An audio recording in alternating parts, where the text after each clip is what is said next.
Thank you, madam, for that kind introduction. I don't know.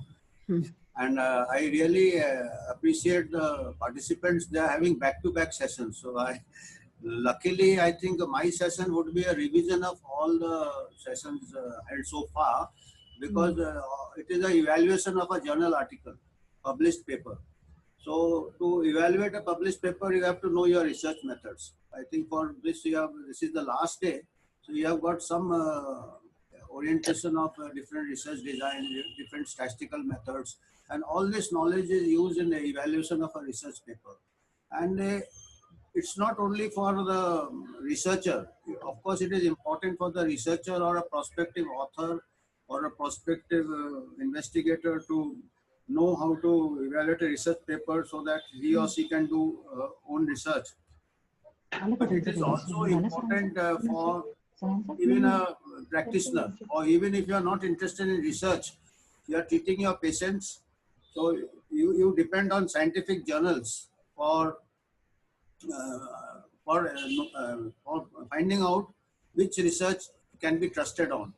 So if you read a paper, if it claims something, some particular drug is better than some other drug, if you are know the method of evaluation of paper, you can at least you can be confident how much you can trust that, how much you can trust it, or you have to wait for further evidence. So basically, for user, as a user also, this is important. So I'll just try to go through a presentation which I have made. I'll just share the screen. Basically, as you may be aware, you have to follow the Vancouver style. So Vancouver style is used, and I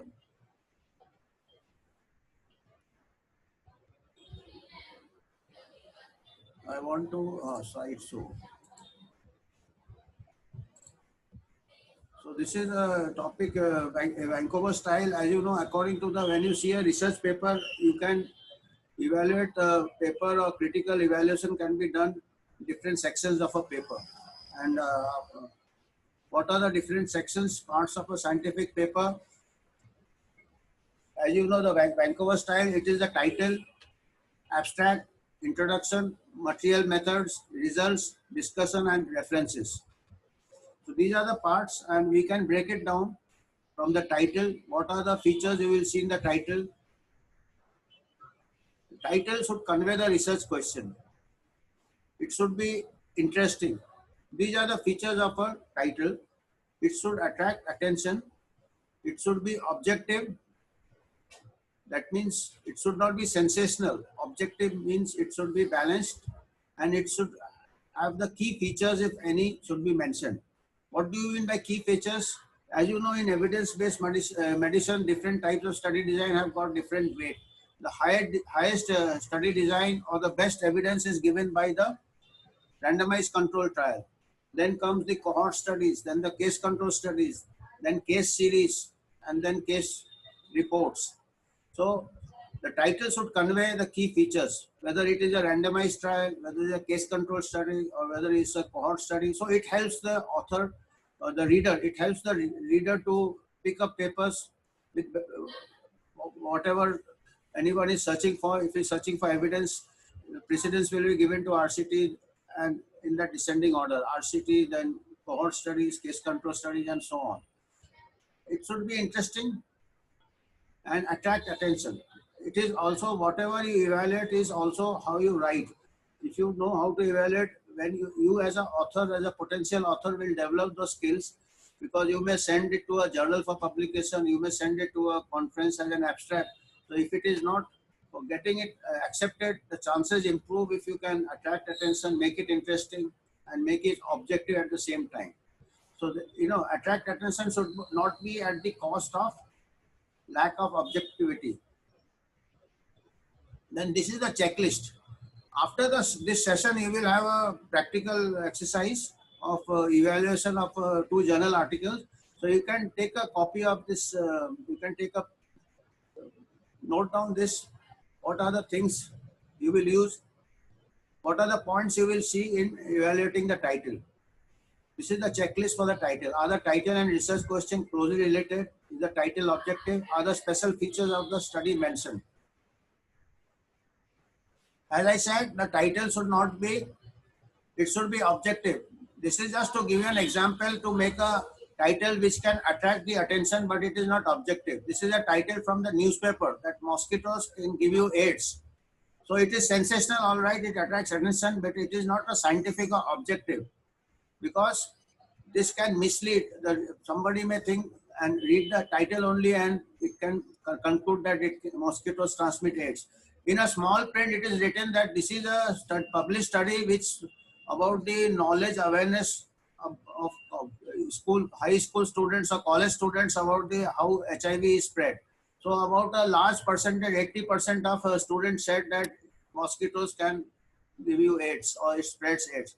So they have taken it out of context and made it a title. So this is just to give an example, extreme example, that in a scientific paper, the title should be objective. It should not mislead. So this title is a newspaper sensation, which should not be the style of scientific writing. After the title, you have an abstract. All the journals nowadays, for all original articles, you should have a structured abstract. The abstract should also contain different sections. It has a word limit of 250 to 300 words. So you have to be very economical, but at the same time convey the main features of your paper. First section is the introduction or background of the research question. Why you want to do the study? Why the author has done the study? Say if you are doing a study on say some intervention in hypertension. So you have to make out the background that why hypertension is important or something is unresolved. So that should come in the first 2-3 lines. Methods is what was done. So in briefly, methods should contain the study design, because these are the important features of the methods. What was the study design?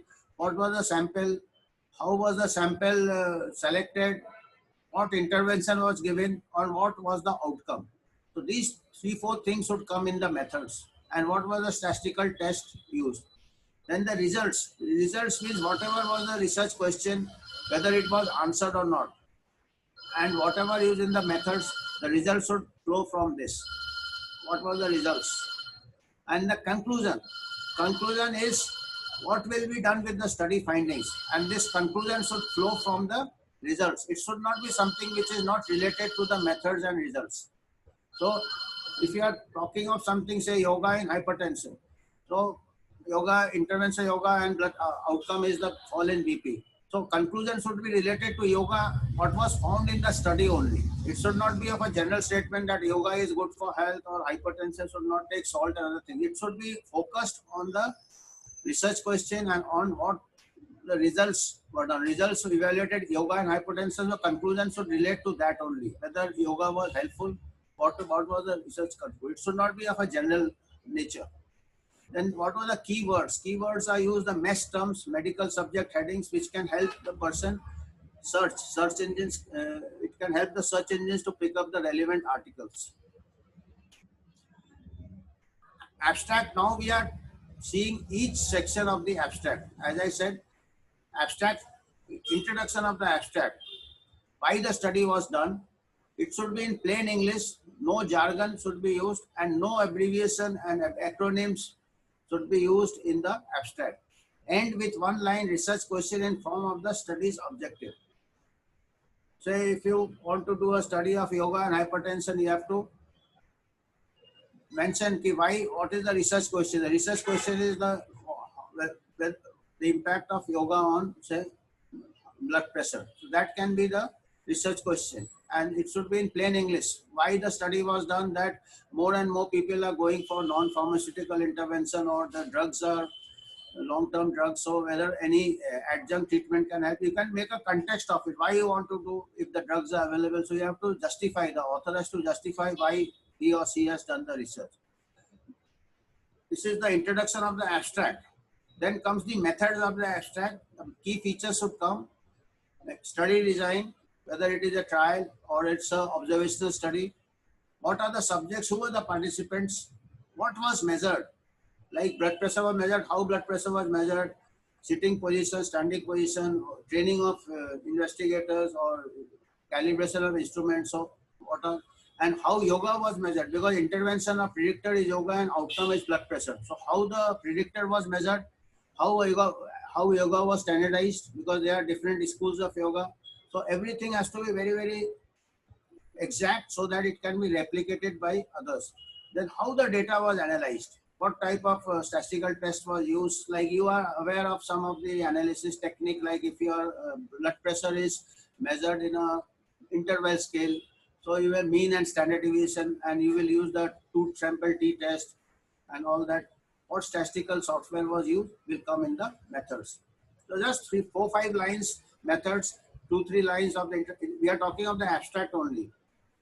Now comes the result of the abstract. What were the main findings? Focus rather than broad-based.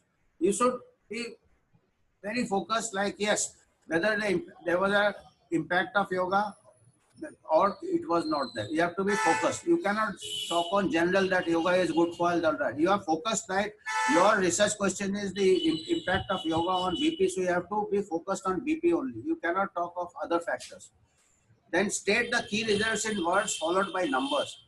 You have to say, yes, it was better, it had an effect on, beneficial effect on blood pressure, that is words, followed by numbers. Numbers may, you can say the intervention group which used yoga as an adjunct had said 20 millimeter mean more fall in BP compared to the other group. So you have to be exact, that you are given the exact numbers, how much different. Otherwise you will just say they had a beneficial effect, it is very vague. How much benefit, or and use confidence interval with p-values. So just giving the p-value nowadays is not considered adequate. You have to give the confidence interval. You may have some information about confidence interval from your earlier sessions. Yeah, say 20, in your point estimate, the mean fall in BP say was 20 millimeter of mercury with a say confidence interval of 15 to 25 or whatever you get in your results. So that shows that whether your sample size was adequate and your precision of your estimates. So anyway, when you are seeing a paper, evaluating a paper, if you find these things in the abstract, you should be more confident that I can trust these results. You understand? So from the abstract only you can make out how good the paper is. If the same thing in the abstract, nothing is specific, you need not read the full paper, because after some time, if you are very busy, you want to pick up the good papers only. And the same way, you develop your own writing skills when you are conveying the results. So you have to be very specific, doesn't require much effort, just attention to details and know what to see for. Then this is the conclusion. Conclusion should follow, again should be specific. Your research question was whether the yoga helps in fall in BP, so you have to be specific for that. You have to mention that only, you cannot mention other things. That BP is caused by stress and other things. We are not talking of that. We are talking of yoga and BP, so your conclusion should be related to what you found in your study.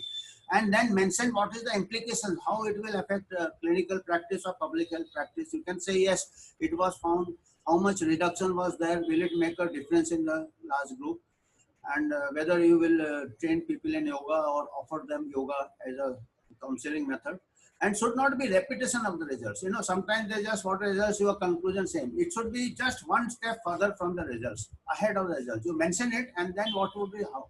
And the acid test of the conclusion is that if the conclusion could have been written without access of the results, then nothing have been concluded from the study. If anybody could have written the conclusion, that means the last sentence means that there should be no disconnect between your results and your conclusion. This is the checklist of the abstract. Like we gave you the checklist of the title. When you are doing the exercise after next session, you can just note down this slide, that abstract, whether all these sections are there, and the 4 or 5 main features of the study mentioned in the abstract. Are the key results of the study stated in words, and then do the conclusion follow from the results, or is it as per the guidelines of the journal? Most of the journals are following the Vancouver style, like what we are discussing just now. So we have a title, abstract, then introduction. So now we come to the first part of the main manuscript. After the abstract, we come to the introduction. Before that, what are the main causes of rejection of an abstract? That dull topic with lot of previous research. Until unless in the main background of the or introduction of the abstract, you cannot convey why this study is important. then it will become a dull topic or repetitive topic. No context of the research. You have to give the context. Yes, blood pressure is increasing. It's a major public health problem. Yoga, popularity of yoga is also increasing. So you can make some sort of context and whether both can be some effect on each other. That small sample size, no numbers, all talk. You have not been very specific how much reduction. You have been saying it is very good for health, it is reduces BP, but not, you are not giving any numbers. Or other way can be all numbers and no talk. You are very complicated statistics and tables and model you are showing, but you are not conveying what the numbers say. So there should be a balance between your words and numbers. As the previous speaker I was hearing was talking of qualitative research.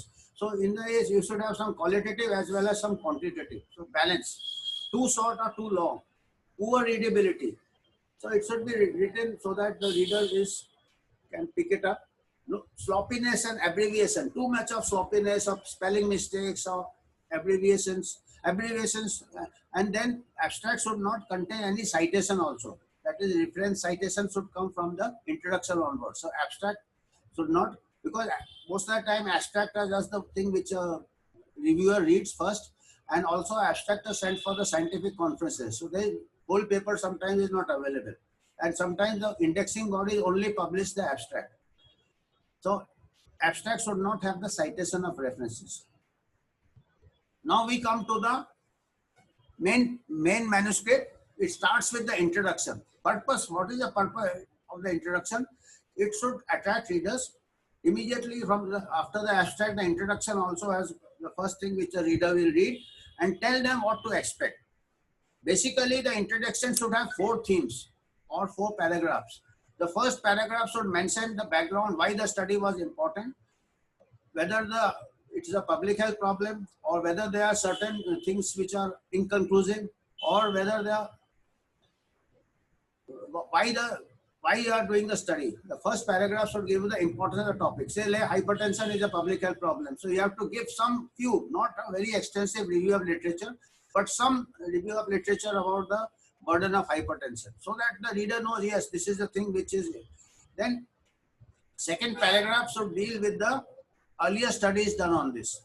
Earlier studies related to the same research question which you are addressed, which has been addressed in the paper. What is the research question we have just taken as an example? That is the yoga and hypertension. The second paragraph should mention only yoga and hypertension, studies done on yoga and hypertension. That would be the second paragraph. First paragraph can give you the background. That is the hypertension, a major problem, and yoga is becoming very popular. If you can get some references, that is very good. Yes, yoga is becoming popular, and whether the relation between the two can help us leverage this popularity to reduce the BP. Second paragraph should do the small review of literature of earlier studies done, and it should not be very extensive, but the main leading papers, current papers, that should be the second theme, second paragraph. And third paragraph should bring out the limitations of the studies which you have quoted in the second paragraph. In what way these studies have limitations, or if they have raised any controversies. Because if the already studies are done, then what is the point of doing the further study? So third paragraph should bring out what have been the gaps in literature. Suppose there might have been, it may be, you have to be very specific. Author has to be very specific. He cannot just criticize blindly that these studies were useless or this study are that fault. You have to be very specific. That yes, these studies did not use proper methods of, say, yoga was not standardized, or there were observational studies. I am going to do a, say, trial. So you have to be very specific in the third paragraph in what way this study, what were the limitations of the earlier studies. And the fourth paragraph, the last paragraph of the introduction, should tell in what way the present study is improvement over the earlier studies. In what way this present study overcomes the limitations of the earlier studies, that should come in the fourth paragraph of the introduction. Sometimes it may not be, I mean, it may be just a replication study. So if it is there, that can also be mentioned. Or it may be sometimes that this has been done in some other population, I want to do it in my population. Racial differences may be there, ethnic differences may be there, socioeconomic differences. So you have to justify, the author has to justify why this particular study was done when the earlier studies were there. Either it is the better methods or better sample size or better trial design, higher level of evidence. The earlier studies were case series. I have done a say case control studies. Earlier studies were case control. I have done a cohort. So if it is higher in the hierarchy, so that can be a justification. Or if nothing else, yes, I am doing in a different population, or that I am just replicating the studies. So anyway, this is the 4 elements of an introduction. As I mentioned, background of the research question, you have to establish the importance, say hypertension, previous research in the area, problems or limitations in earlier research, additions in the present paper. Any information which does not fit in any of the above categories is redundant. So when you are evaluating it, you have to see the introduction. It should contain these 4 themes only. And once you know what to look for, you will be able to pick it up. Any good journal you pick up, read the introduction, you will see these 4 themes are coming if it's a good paper. And then you will develop a habit yourself to focus like this only when you write your own papers. So you have to be either background क्या है, previous research क्या है, limitation क्या है, इसमें हमने क्या तरक्की की है, or what improvement I have done in this. So background, what to write in the first paragraph. Introduction with few words or the overall topic of the research. Should avoid too many details. You cannot write the physiology of hypertension, because anybody who is reading an original paper, assume textbook knowledge is assumed. You should not repeat things in the textbook. Avoid too many details. Should be focused. Only focus what is your research question. Should avoid triviality. Should tell something new or tell in a novel way. Should be reader friendly. So as I said, if you don't have to give the hypertension ka physiology, but you can give some statistics about hypertension, and it is affecting younger people and modern life, sedentary lifestyle and other things. You can bring it out about the background. Then second paragraph, the previous research in the area. No need for complete review of literature. Summary should suffice. What are the conclusion of the previous research? Because in a paper, there is not much space. In a dissertation, you can write in detail. Should be synthetic instead of pedantic. What is the meaning of synthetic? You can, so that what is the, some papers have said that it helps, some papers have said doesn't help. So what is the overall synthesis? As you say, meta-analysis or systematic review, what is the synthesis out of overall, what is the trend? Or it may be just diverse views are there, that also you should mention. Overall, what is the medical consensus? Otherwise, pedantic means you are just noting down the studies. The Chopra had found this, or Verma had found this, or Sharma had found this. So that is a pedantic. But synthetic means that so and so studies have found this, so and so, and overall this is the trend. This is the belief. If no earlier research, should explain why. Sometimes you are exploring an entirely new field. So if you should give some existing beliefs may be there, or origins may be there. Like there. Too many of these experiments we had in this COVID also. Somebody saying hydroxychloroquine, somebody says remdesivir. So there are no previous research, so you can say yes, anecdotal evidence or some yes, so that can be justified. Then the third paragraph is problems with past research. You have to be specific in limitations.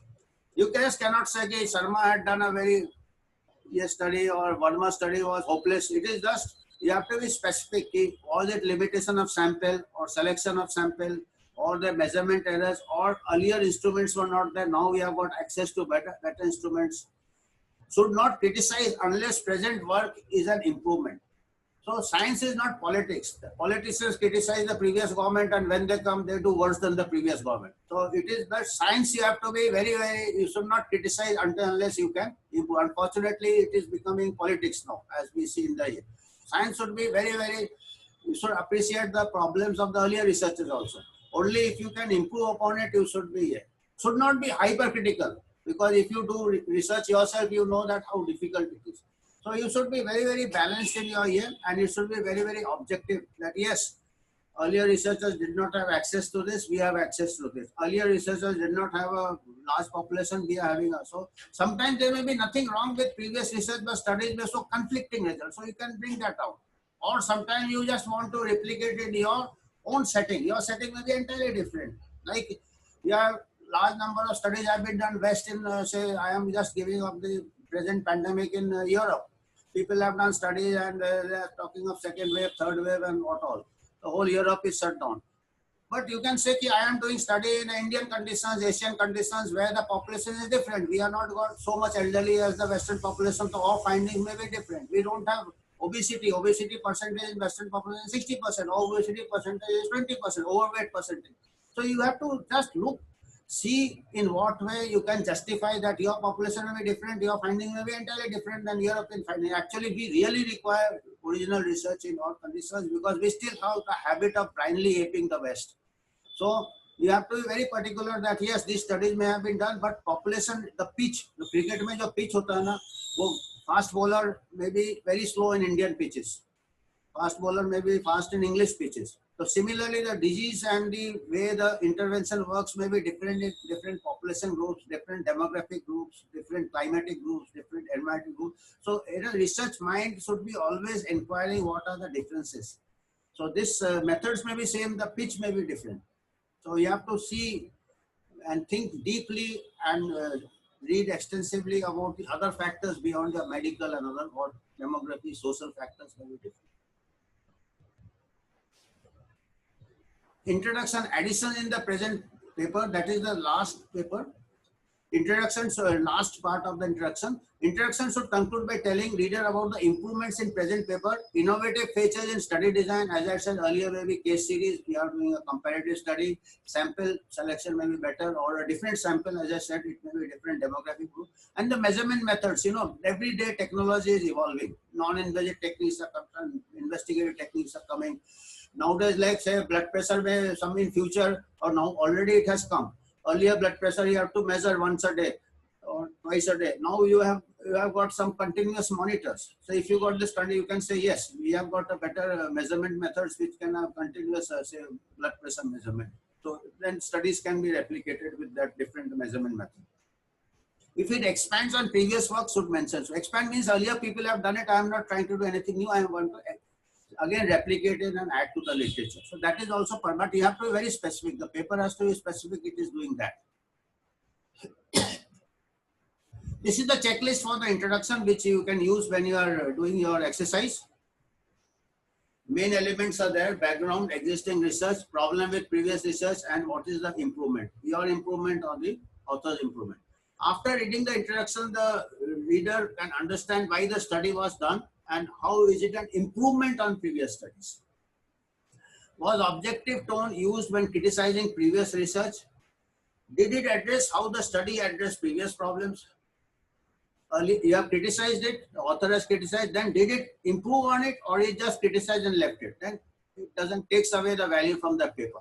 Is there anything superfluous in the introduction?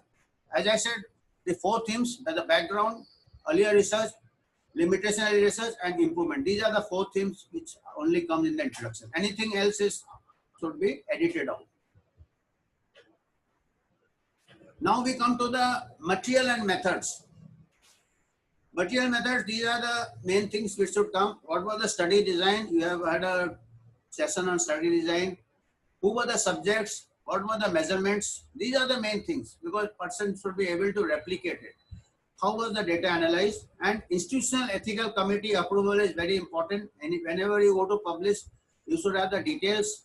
It is just, nowadays they just don't accept one statement. You have to give the letter number and date of the institutional ethical and the name of the ethical committee. All those things are required in the material and methods. Close link between the results section and the methods. Whatever is mentioned in the methods should come in the results also. Suppose you mention how you take the weight, how you take the BMI. The result should have a table on weight and BMI. If you give some measurement of weight and other thing in the results, there is no weight. So that is a mismatch. Similarly, anything which come in the results, the method should be described how it was measured in the material and methods. Suddenly you find BMI in the results and nowhere is given whether how patients were weighed. So there should be each section of the paper is linked to the subsequent section and the previous section. So when you are reading of journal paper, you see all this. If some findings are mentioned under results, then how they were measured should have been described in the method section. Design of a study, the study design should be mentioned, whether it is a case series or a randomized control trial. If more than one design used should be described and justified. More than one design, like suppose you did a cross-sectional study and identified diabetics, and subsequently you followed up the diabetics. So it becomes a two designs are used. First is the cross-sectional study. You have surveyed a population for diabetes, then you made a register of diabetics and followed them forward. That becomes a cohort study. Unnecessary words in this kind of study like prospective or yes, all randomized trials are prospective. So no need to mention prospective randomized trials. So this is just to give a better writing style. Methods, subjects and settings. Where the study was done, as I said, different populations may have different year. How the subjects were chosen, how the sample size calculation was done. It adds value to your study. How the sampling fine, representative sample. You know, if the sampling are representative, there might be selection bias. If the study cannot be extrapolated. Case definition, very important. Case definition means how you define a case of hypertension. What is the cutoff? What standards were used? Similarly, the intervention. What is yoga? I mean, what was it? Just a self-reported yoga? Then the value becomes less. Was it under supervision? Was it under instructor? There are different schools of yoga also. So I don't know much about it, but whatever it is, you have to be very, very specific. Otherwise, the studies are not replicable. Inclusion and exclusion criteria. Who were included? What age group was included? People with comorbidity, the only healthy people, and gender. How controls were chosen. In a case control studies, controls are very important. How you chose the control. How random allocation was done in RCT. Randomized control trial depends on random allocation in the study and the intervention group to balance the confounders, both known and unknown. And the other part of the randomized control trial is the blinding, which is known as allocation concealment. These two things are very important in a randomized control trial. How the random allocation was done, and secondly, how the concealment was done. These are two things are very important. If these two things are not well described, the value goes away from the randomized control trial. And that very important for you, even if you are not a researcher, you read the papers to use in your general practice, how to treat your patients. If you find a paper which is describing this, you should be more confident of the results and apply it. If you don't find this, then you have to be very, very skeptical. So random allocation should be described in detail. These are the two strengths. That's why it is given a higher level of evidence, and how blinding was done. Measurements, very important. Case definition, predictors, how measured. As I said, yoga is a predictor. Whether blinded, the person who is taking the reading should not know who is the yoga group, who is the control group. Otherwise, the bias comes. Observer error, instrument error, how reduce. Measures of observer and instrument agreement. All these are more important than the subsequent statistics, because nowadays what is happening, people are giving a lot of importance to statistics. Even the Covid का जो lockdown पूरा world हो गया, वो भी statistics के ऊपर ही हो गया. जो modelling bye nil Ferguson, some fantastic models they created without having proper inputs. The whole world is in a chaos because of that, because of too much of statistics without common sense and without the actual strong inputs. What is so similar things can happen on a day-to-day research papers also. If when you are reading a paper, you have to see these are the core things, how it was defined, because all these things, if they are faulty, these are defective, these are the foundations of good research. If they are defective, no amount of statistics can salvage the paper. It is a building with a poor foundation will fall either today or tomorrow. But if these things are solid and your statistics is poor, statistics analysis can be redone later. It can be reanalyzed. No harm is done. So these are the core things. This is something like measurement errors. I give example because onion is very costly now, I think. It is 70 rupees. What is the cost of onion, anyone? I think it was 70 rupees kg yesterday market. And suppose you go to buy onion, and if the person selling the vegetables put some boulders, these are the boulders. बोला कि हमारे पास weight नहीं है. So these are the boulders, and ये 250 ग्राम है, ये 300 ग्राम है, and हम total कर देते हैं. Will you be happy? You will not be happy, because you are not very sure whether they really weigh what it is. So similarly, if in a paper, if these things are not well defined, it is just like buying onions with boulders. So these may be selection bias, they may be case definition not properly defined, observer error, confounder, measurement errors. All these are the weighing things which will give you a false weight of the truth. That is the actual weight of the onion. So we do not buy onions, but we sometimes take research papers at face value without seeing what all has gone the other side of the scale. So these are more, and this is the statistics. ये जो डंडा है ये statistics है. तो statistics में garbage in and garbage out. So statistics is just a tool like a weighing thing. Main thing is what goes in this side and what is the truth. Then the methods mein last section is the statistical packages used. What procedure you have used is a parametric data, type of data hai, so you have done parametric test. If you have got ordinal data, you have done non-parametric test, categorical data, so you have done chi-square. Power and sample size and effect size kya liya apne.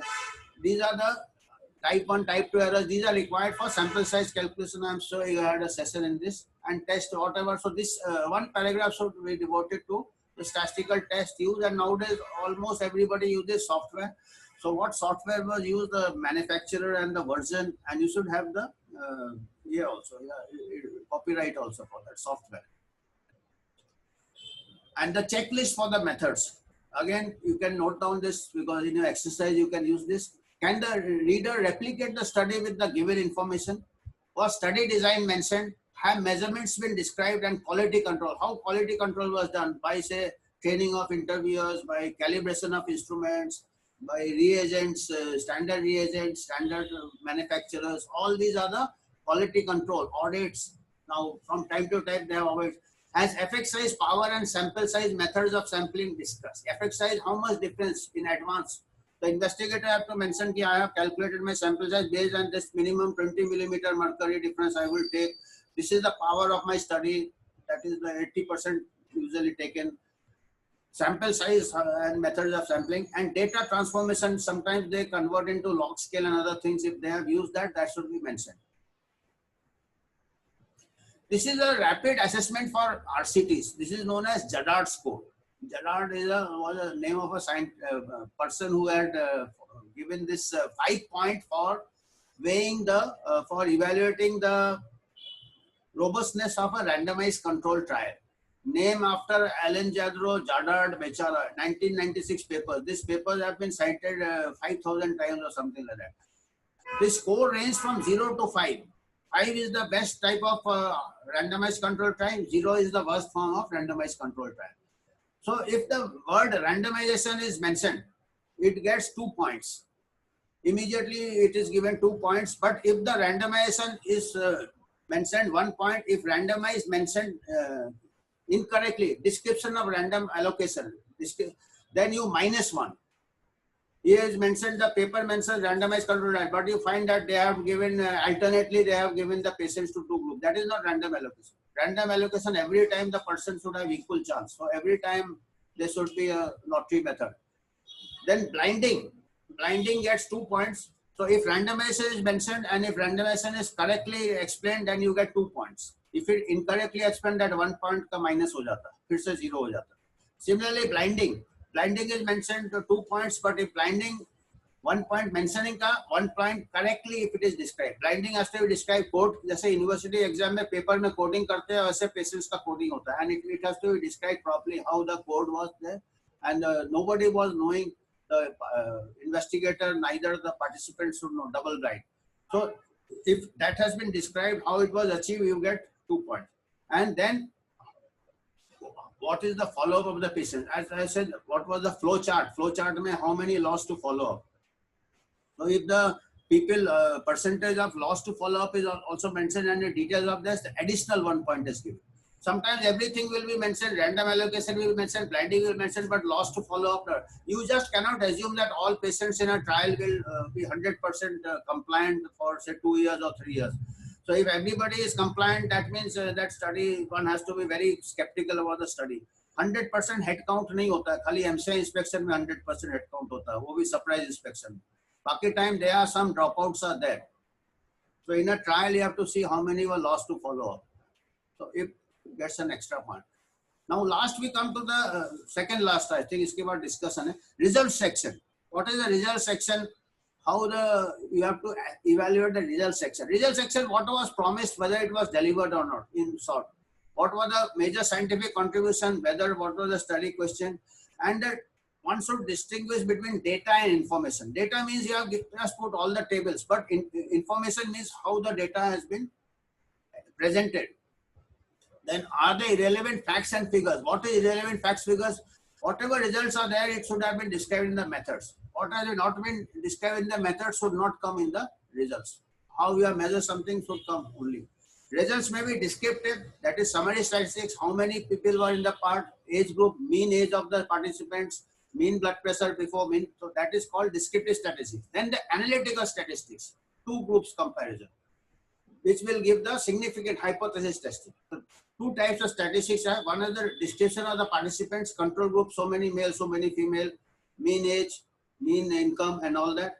And you can make out whether the two groups are comparable. If the two groups are not comparable, then you are really not very confident about the interpretation, because random allocation, if you have done, two groups will be comparable. Even for observational studies, you more or less two groups, if are not comparable, then the results may be attributed to confounding factors. So descriptive is that statistics, analytical are the p-values and hypothesis testing. Effect size is the star of the show, because nowadays there is a tendency to give only the p-value and highly significant. That does not have any clinical relevance. For clinical relevance, you should know how much. Effect size means the difference in the two groups. If it's an intervention, if you have done yoga, how much fall in BP? The fall in BP is just 3 millimeter or 4 millimeter. It has got no, it may be highly significant, but it will have no clinical relevance. If it is 20 millimeter, it will have clinical relevance. So that has to be mentioned in the results. So mean difference in the two groups after intervention group had 20 millimeter higher fall in BP compared to the control group. So it gives the effect size. And then you can say whether it is significant or not and what is the confidence in it. Sort the predictor and outcome of. So this was the predictor, say yoga was the predictor, outcome was the year. You may find some other, if there are other outcomes and other predictors, that can be the secondary analysis. Measurement scale should dictate statistical, that we already know. What is the statistical test of significance depends on the outcome variable, how it is measured. BP is the interval, so you will be use parametric test. If it is outcome is cured, not cured, you will use the odds ratio or the chi-square. If it is a say pain score, ranks, so you will use the non-parametric test. So these are the three main tests. Commonly used methods of effect size are relative risk of odds ratio for categorical data. Mean difference is like interval scale like BP which you have, and coefficient of correlation when both the predictor and outcome are both are measured on the interval scale. These are point estimates. That is, point estimates means these are the estimates in your sample. But that also depends on, if your sample is very small, your cannot be very sure. Your 95% confidence level will be very wide. So depending on that, you have to calculate, you have to mention your point estimate that I have found 20 millimeter difference in the two groups. Then you have to mention the 95% confidence interval around this, your point estimate. That will give the reader will know from the confidence interval whether the study's sample size was adequate. If the confidence interval is very wide, your is 20, the confidence interval is from 4 millimeter to 40 millimeter or 100 millimeter or 40 millimeter. So that gives a very imprecise yield. This could have the chance can be from 4 millimeter to 40 millimeter. But if your confidence interval is at 18 to 24, you are very more confident about a particular study. Multivariate analysis, of course, RCT may, but sometimes it is used for controlling for confounders, other factors, either matching or multivariate. So results should be, writing style should be simple and a 10-year-old child should understand it. Don't make it very complicated. Should be not be narration of tables. It should complement tables and figures. You can just say as shown in the table it was. You don't have to mention every column and row in the result. So person should just make a highlight of the table, what to focus on the tables. These are the checklist of the results. Were basic results presented? Are the main effect sizes easy to locate? That is the difference in the what was given in the research question. Does the text complement the table's figures? Is the level of precision commensurate with the sample size? You find the sample size very small and then the confidence interval is also very narrow, means something is wrong. So after some time you develop a statistical sense ki with this sample size, how much confidence interval you expect. Unusual and surprising results should be put in proper cut. Sometimes just by chance you may get some association. So that should not be given undue importance. It should be just the author should just mention it requires further investigation. Sometimes just by chance some association may be found. So it should not be given undue importance out of context. Then tables, of course, tables is part of the results. It should be sufficiently neat and clean. Too many big tables. Usually, most of the journal they do not entertain more than 8 tables or 6 tables. Rows and column, I'm not going into detail because nowadays denominators of column heading, row units, superfluous data, meaning of each item clear. Can few tables be combined? All tables should be cited in the text. Like you cite the references, all tables should be chronologically cited in the text. Similarly for figures. No need, in a scientific paper, tables are given more importance than figures, but sometimes it may help. So scales, figures, you may have a definite statistical session on this. I'm not going into detail. Now we come to the last discussion, common pitfalls. Many amateur writers have a tendency just to repeat the results in the discussion. The discussion should not repeat the results. It should give up. Then other technique is just repeat the results, then boring summaries of previous results. You have given your results again in discussion and then you say, ki, I found this, then Chopra found this, Sharma found this, Verma found this, again back to that pedantic. So that should not be the style. And then to be modest, give a few limitations and insipid conclusion. These are the recipe for a dull discussion. So this is not to be common pitfalls. So how it should be, we'll just give you the points. Discussions, this should be the themes in discussion. What exactly did the study show? Whether you found a yoga and BP, that should come first. That you don't have to repeat the results, but you have to give a passing reference and what is relevance. And how else could it be interpreted? Then here you can say, yes, it could be due to, say, chance. So you have done a statistical test, so you eliminated chance. It could be poor sample selection. It could be confounders. So that all either with a good method section can be taken care of. And then you can say, yes, this is my finding, and I can say, the author should say with some confidence that the strength of the study, that this study and relevance of the study, how it will, what is the application of this study. Discussion is what you do with the results. First you state the results, have other studies come to same conclusion and their disagreement in the field.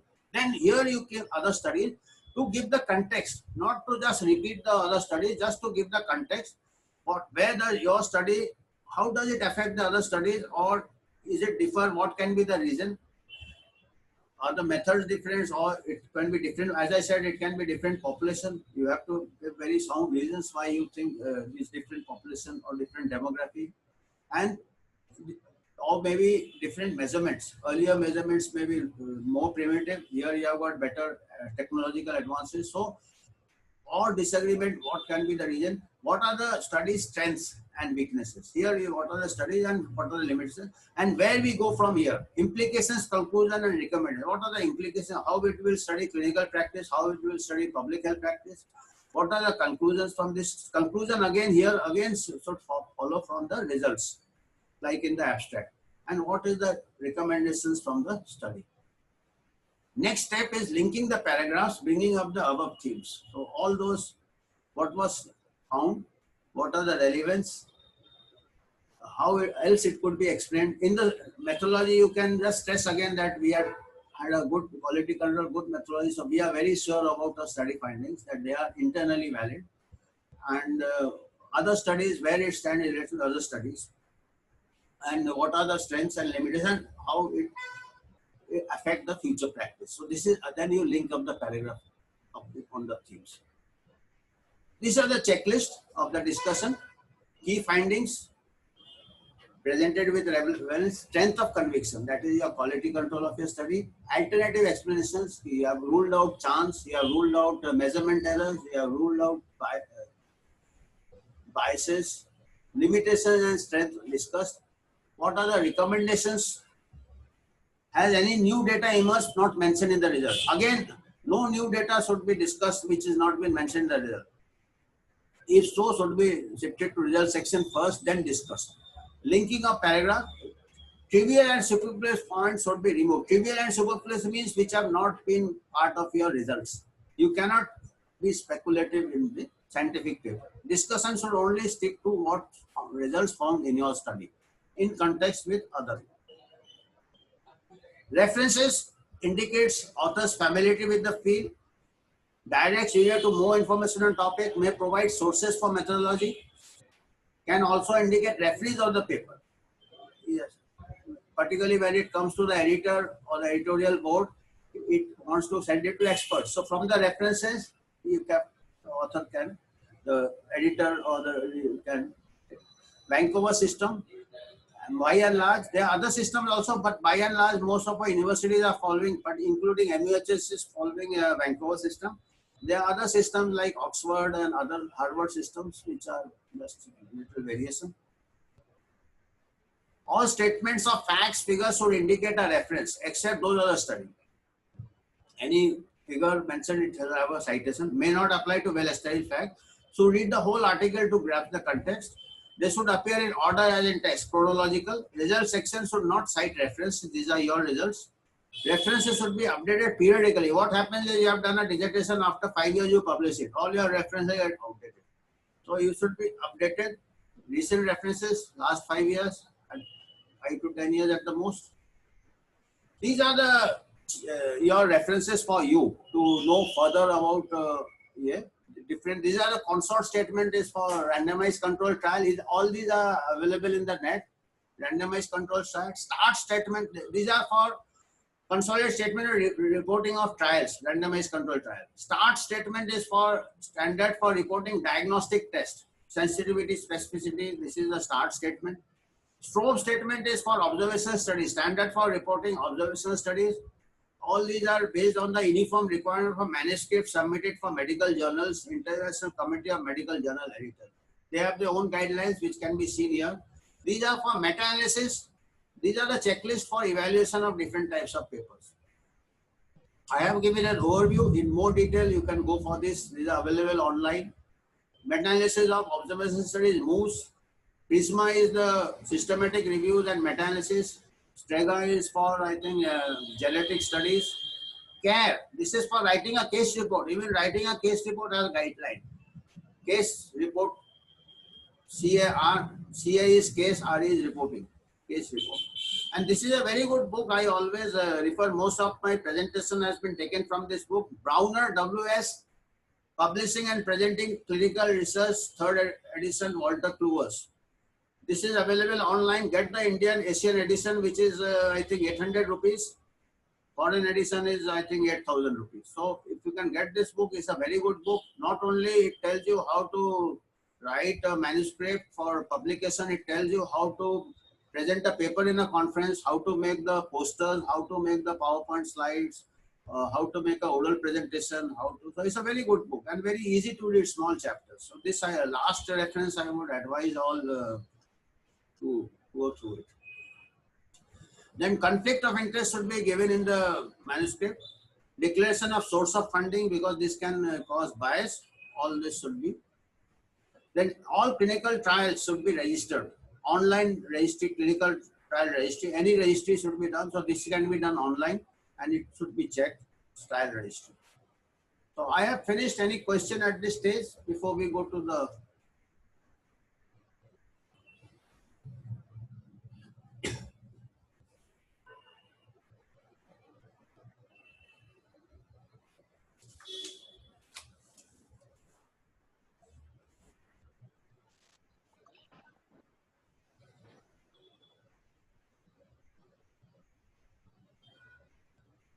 participant may ask questions by self unmute